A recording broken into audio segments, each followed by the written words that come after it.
Welcome to Life After Baby. I'm your host, Leslie Hudson.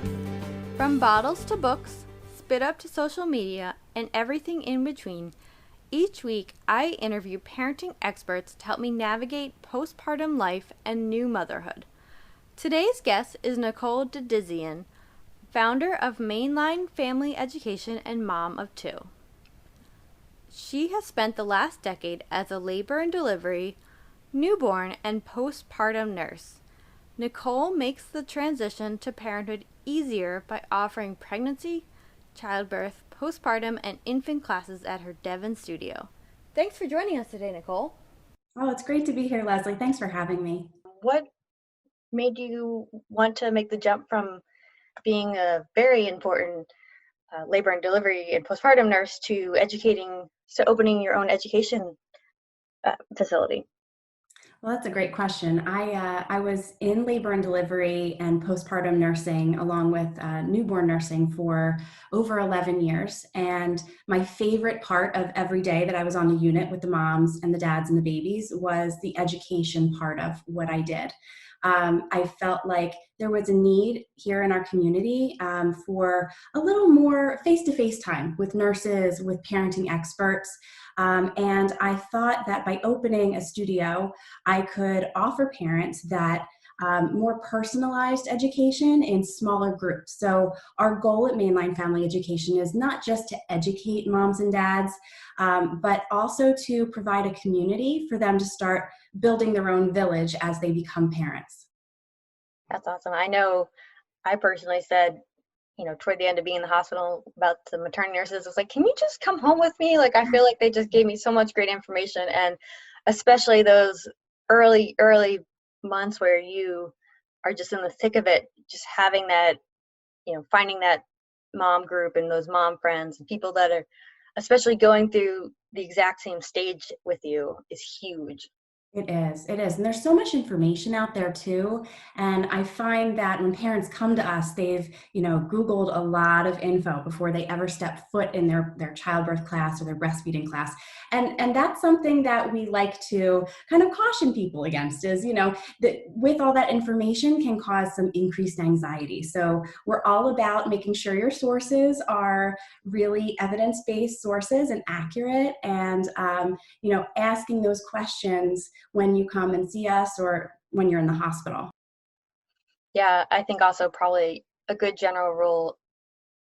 rule in general, and especially when you're pregnant and postpartum, is like no Googling at 3 a.m. because that's true. always a bad idea. And I know I had like certain apps that I would check, and I felt like, especially throughout pregnancy, both my doctors, I called the nurses line all the time, and then same with the pediatrician. It's really, I was just talking to someone yesterday how like sometimes people forget about that, and they're fantastic, and at least Absolutely. like I kind of saved my questions to ask during the daytime. Yeah, no, that's so true. And we like to recommend that too to every parent, whether you're coming in for a class. And I remember all of my patients who I would see at the hospital when I was discharging them. I had a lot of people say the same thing to me, like, oh, I wish I could just stay one more day or just, pick your brain for one more hour, bring you home. But, a lot of people forget, like you said, that you get home and you have that lifeline to your pediatrician, to your OBGYN. And there are nurses on that triage line for you, waiting for those questions and hoping you call. There's no such thing as a silly question. I always would tell my patients, I would rather that you are up at night because your baby is up and needs to eat and you're looking at that adorable little face than you're up worrying, right? So it could be just a quick phone call. We can ease your mind, tell you it's normal, or say, that's something we want to check out. So come and see us sooner rather than later. But either way, you'll get an answer and you won't be up concerned. Yep. Do you have a few favorite resources for when people are in need of answers? Yeah, actually, I really like a website. It's www.babycenter.com, all one word. They have videos and information. And I actually use some of their videos in my childbirth and my newborn classes. But what I like about them is a lot of their videos are actually local to where we are. So for example, they have a birth video that was filmed at the birth center, which is now Life Cycle Women Care in Bryn Mawr. Their cesarean section was filmed at Bryn Mawr Hospital with Mainline Health. And there's some postpartum C-section recovery videos that were filmed at Paoli Hospital, which is where I was a nurse. Okay. They also have an app as well, and I like them because throughout your entire pregnancy, I feel like them and What to Expect, they did a really good job of, they'll tell you each week, like, these are the changes happening to the baby, this is what's going through your body, these are suggested, and then the articles like along with it, and then once baby's born, it's switched over to the baby's development. And I liked how all of them, they gave you just enough information to keep you informed, but and then not enough that you feel like, oh, I need to go, search Google for 17 hours. So, and especially the articles are just, I felt like both those had articles of like, okay, this is what you're dealing with right now, and oh, these are what you're probably going to have to look out for over the next 2 weeks. So having that mix of information is really good. Yeah, and I actually like to recommend, I know everybody likes to get a lot of information on the internet, but I do also recommend books to my clients and to my mom friends. My two favorite are Pregnancy, Childbirth, and the Newborn, which is by Penny Simkin. I think it's in the 4th edition or 5th edition at this point, but it's a really comprehensive guide to everything that you really should and need to know from the moment you find out you're pregnant through when you bring your baby home. And the second one, which has become my favorite gift to give at baby showers, is Caring for Your Baby and Young Child. And again, that one I think is in its 7th edition, but that's put out by the American Academy of Pediatrics. Oh, okay. And it's meant for parents with newborns through children who are 5 years old.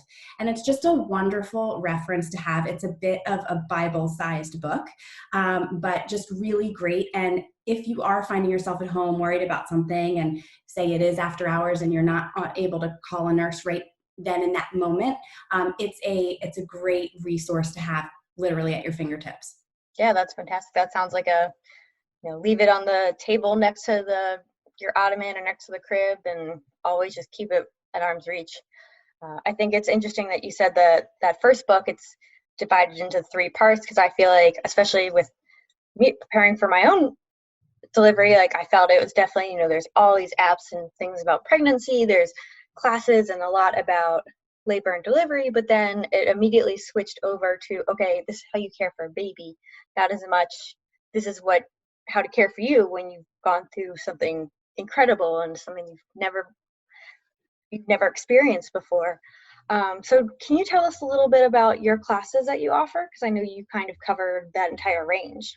Yeah, we do. So we offer 13 classes right now, and they are a mix of classes that are ideal for pregnant moms and their partners to take, and also for moms and dads to take with baby once they bring baby home. So age range wise, we really span anywhere from when you're about 28 weeks pregnant.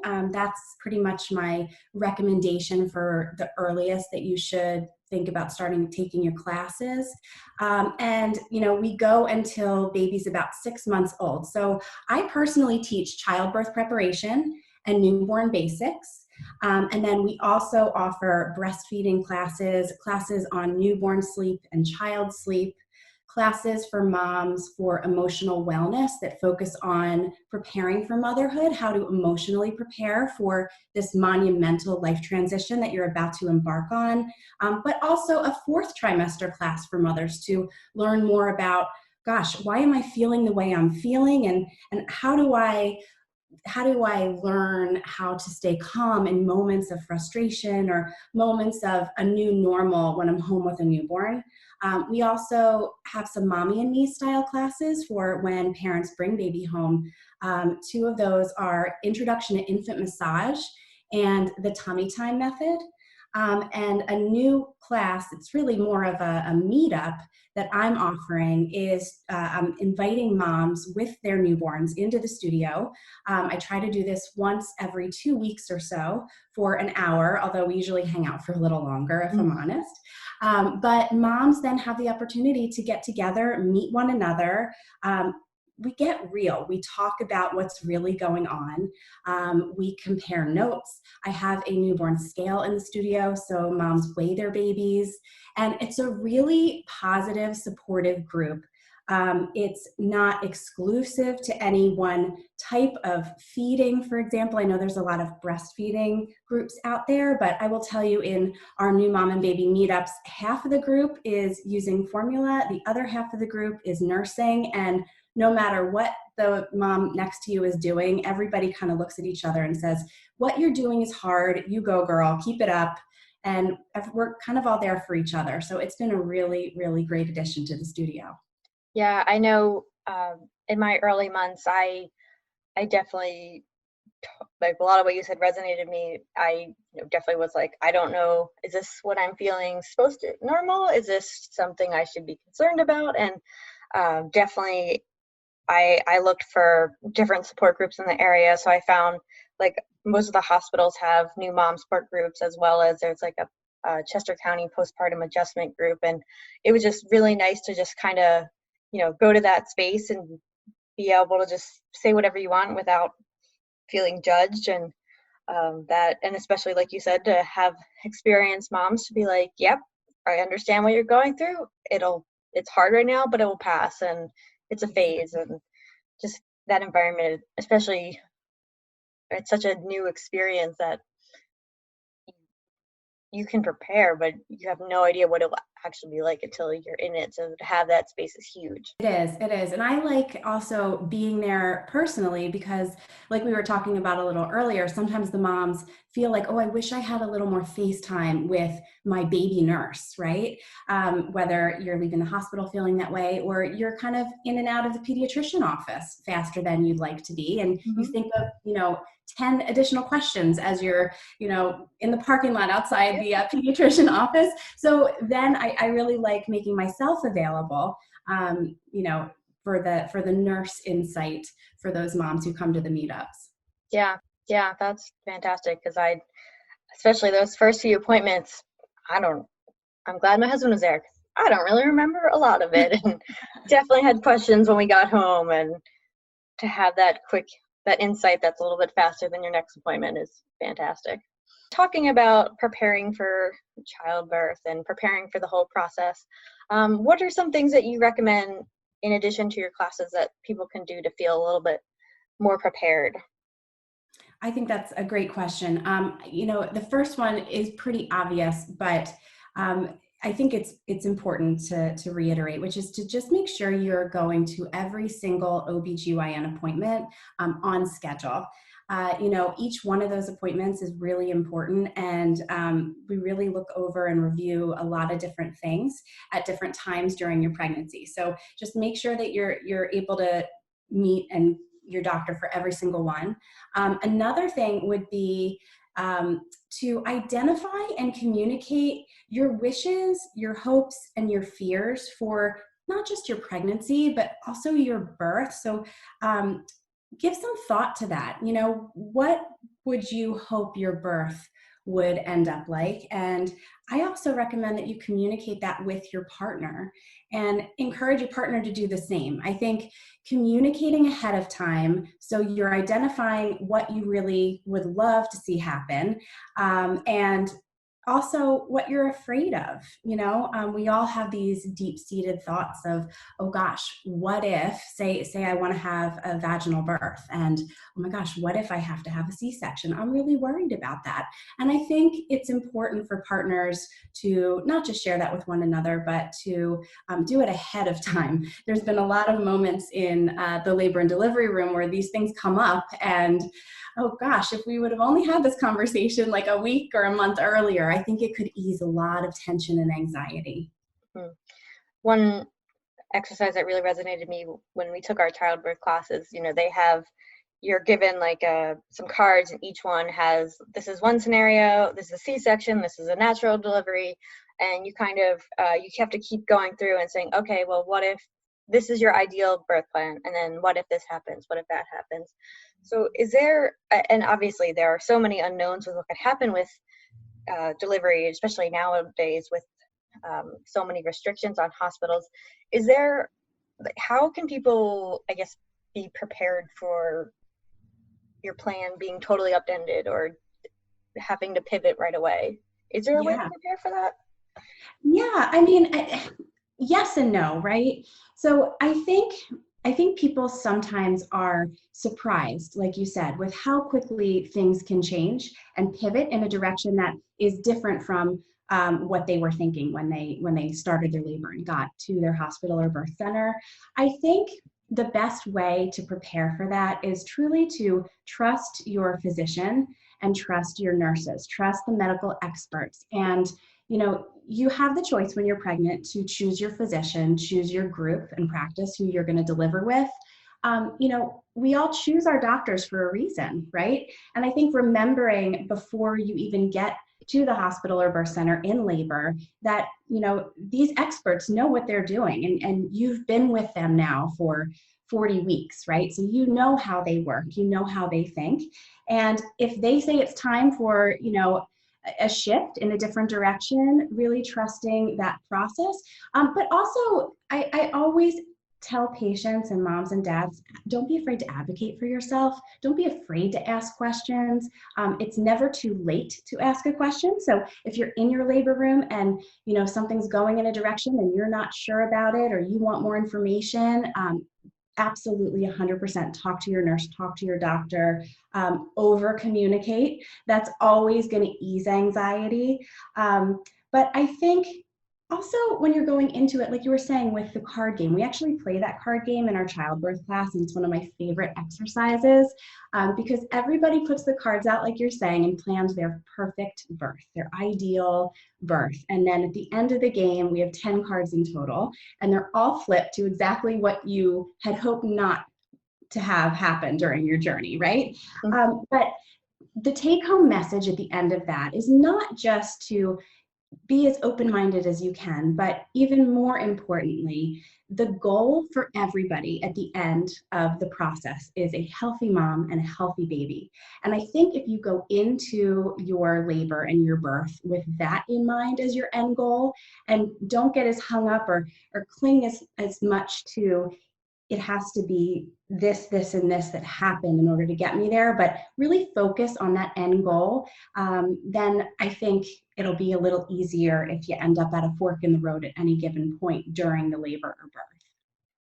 Well, we could probably sit here for another 2 hours talking about transitioning to motherhood, but we actually have to take a quick break, and we will be right back after these messages.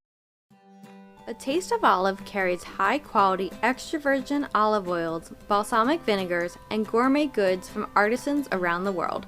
They have 2 locations, in Chestnut Hill and Westchester, Pennsylvania. You can also find recipes, shop, or find more information at www.atasteofolive.com. Use the coupon code FAMILY for 10% off your order. Happy cooking!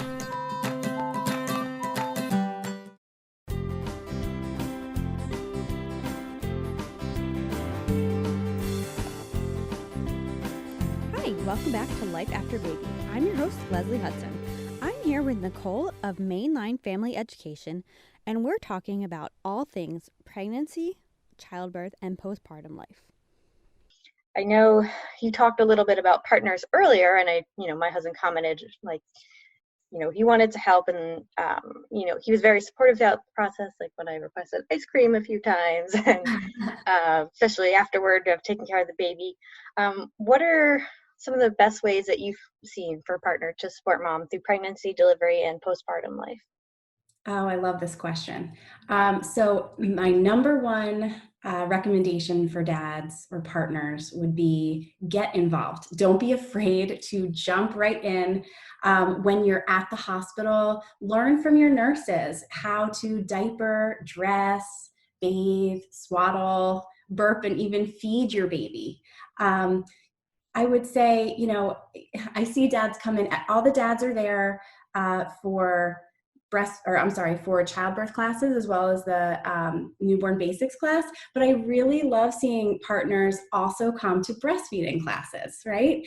For moms who are planning to breastfeed and are pregnant and want all the information and, learn how to troubleshoot the most common problems that new moms face in the first couple days or weeks of breastfeeding. All that's covered in the class. But I would say probably right now, half of the partners will come to the class with the moms, and the other half, the moms just come by themselves. So I love seeing partners in every single class. I mean, even the tummy time classes after delivery, I love it when it's a family affair, because I think by partners being involved, it does take some pressure off of mom, right? I think today, it's a two-person job. Let's face it. And I think by having somebody by your side who is learning along with you and is becoming very proficient along with you in the first days to weeks after you bring your baby home, there's a sense of relief, right? And that kind of goes forward to when you might be able to step out of the house and, go out for some self-care. Maybe that's going and having your nails done or having your hair done and feeling confident that your partner's got it. They're at home, they're with your baby, it's all good, right? So I guess that would be my second piece of advice, would be to really encourage mom to practice self-care, both before delivery as well as after. And I would say especially after, because so many times we get baby home, and I know as a mom, like, we're kind of hardwired to be thinking all about baby. It's baby, baby, baby, right? And then there's the excited grandparents and family members and friends, and all the focus is now on baby. And I think the partner has a very important role in that he or she can remind mom to engage in self-care, but also remind that support village of family and friends that, what does mom need? We all know what baby needs pretty much, and baby will tell us if baby needs something. But sometimes as moms, we put ourselves last on the list, don't we? Absolutely. So yeah, I think it's really helpful if partners can kind of step up and say, no, what do you need? What can I do for you? And I definitely, my husband even said as soon as we got to the hospital, like, let me know, like, remember, like, if you need me to mention anything to nurses or speak up at all, like, I'm happy to do so. And then I feel like because he took all those classes, like, when we came home, and it was breastfeeding and didn't work, he's like, oh, try this position. Or he was a swaddle master, because I was doing sleep sacks all the way. But even he also started noticing, like, hey, you seem a little different, like, maybe we should keep an eye on this or go to the doctor. So one question, you see every single list and every post always says, these are the ideal things you need for your hospital bag. And so it's a very big list. So what do you actually need? That's such a great question. So during the classes, I do hand out my personal list, and I've narrowed it down a little bit for our purposes today, but some of the things that I think are really important for you to bring, and this is for mom's list, mom's bag. I think having a music playlist of some sort that's ready with your favorite songs is super important, as well as, a way to listen to them. You can bring little Bluetooth speakers into your labor room, or if you want earbuds, that's another great way to really, especially during your contractions, zone out a bit. Music is a really powerful tool for that, as is a focal point, so an object or a photo. Some of my patients would bring in a picture of their honeymoon spot, if it's like your favorite beach or something that evokes a relaxed feeling from you. Other moms and dads bring in a picture of their ultrasound and really focus on that. So I always advocate putting something like that in the bag. A baby book, if you have one of those, or a journal, along with a pen or two. And I also recommend, if you have some thank you notes, if you're anticipating people are sending you gifts, or maybe if you're a little delayed in getting those shower thank you notes out, it's a great opportunity to be able to write some of those out when you're in the hospital. some clean maternity clothes to wear home. So a lot of people don't realize you're still going to have a little bit of a belly when you go home, and something with an elastic waistband, something that's super comfortable, as well as a nursing bra. That's really helpful too. Whether you're breastfeeding or not, something that's soft and is going to be really comfortable to wear. A lot of moms like to have a robe. So not a big fluffy heavy robe, but something a little lighter that'll allow you, again, to put baby skin to skin easily and take on or off. I think flip-flops for the hospital or birth center shower are pretty key. There's a lot of places you can order those for not a lot of money and just toss them at the end of your hospital stay. And then a couple other things that are just nice to have are, of course, your own toiletries, lip balm, ponytail holders if you have longer hair, or headbands to keep hair off your face during labor, and some mints. Those are always great to have. Chewing gum too, but mints are pretty much something that I recommend everybody pack in their bag along with that lip balm. A lot of people do love oils and scented oils. I would recommend that if you are going to bring some oil with you, so say for example, lavender, let's pretend lavender is your favorite, right? So lavender might be your favorite today, and it might be your favorite when you're 6 centimeters, but suddenly you get to 8 centimeters and lavender makes you just feel so ill and nauseous, you don't know what to do. So what I recommend to my moms to be is bring your lavender oil and maybe bring some cotton balls in a double Ziploc bag, right? You can then put that oil on those cotton balls. You can smell it as much as you want, but unlike with a room diffuser, you can make it go away really quickly if all of a sudden it turns you off. So again, being able to kind of pivot in the moment, switch it up with whatever mom needs is great. And one last thing I would recommend, I think a lot of times the partner's packing list goes a little bit by the wayside. So I do recommend to partners to pack your own Tylenol or ibuprofen for headache. Because you can imagine, and again, this is something that I never thought about until I was a nurse, and all these dads would say, oh my gosh, I've been up for however many hours straight. My food schedule, my eating schedule's off because I've been in this room with my partner, helping her labor. And then just the stress and the pressure of seeing someone you love uncomfortable, and just, it's such an intense time. So it really does cause a lot of people to suffer from pretty rough headaches.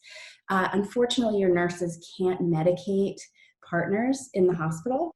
So, of course, partners don't want to leave mom and baby. So if you can pack your own, you will be much more comfortable. Do you have a kind of few items that you recommend for people to help recover regardless of what their delivery looks like? As far as recovery, the hospital does a really, really good job sending you home with the most important items, which I think is nice because then you can reorder whatever you need. But some of those are those larger disposable underwear. So, they'll give you pads, they give you ice packs, things like that you will get. And, your nurses will probably even give you some to take home. So that's always great. But I think having those pairs of underwear that you can just toss when after you use them, it's really helpful. As well as I think some sprays that are numbing are really great to have. There's one that's actually sold over the counter at pharmacies or at CVS, Walgreens, and it's called Dermaplast. And it's actually used for cuts and scrapes. But at the hospital, we do give it to moms, and you can spray where you're uncomfortable. And then, it doesn't last too long, but it's a really cooling relief when you first put it on. So I would definitely say, if you use up your can, don't hesitate to get another one until you're feeling better, more like yourself. Yeah, and those are definitely the things at 2 in the morning, you're like, wow, this makes me feel so much better. I'm really glad I have them on hand.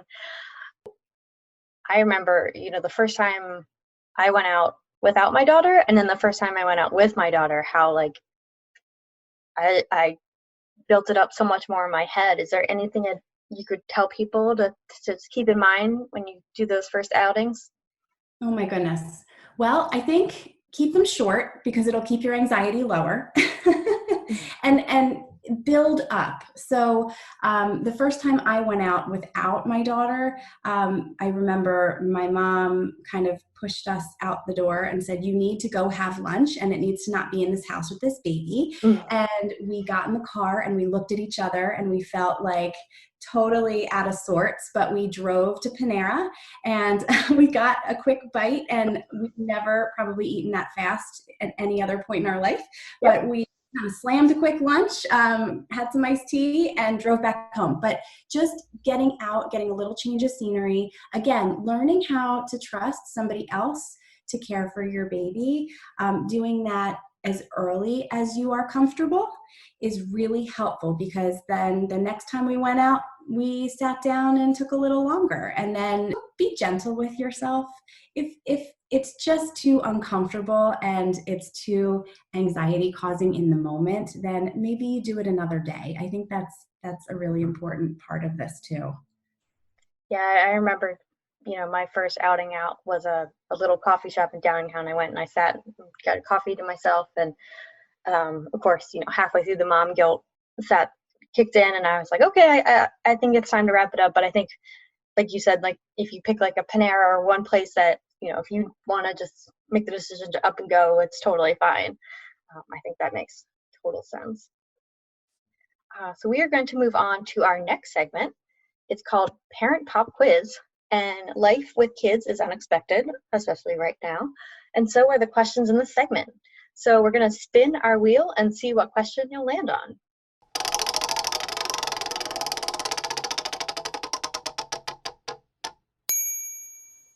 So, what was the weirdest unsolicited advice you received when you were pregnant?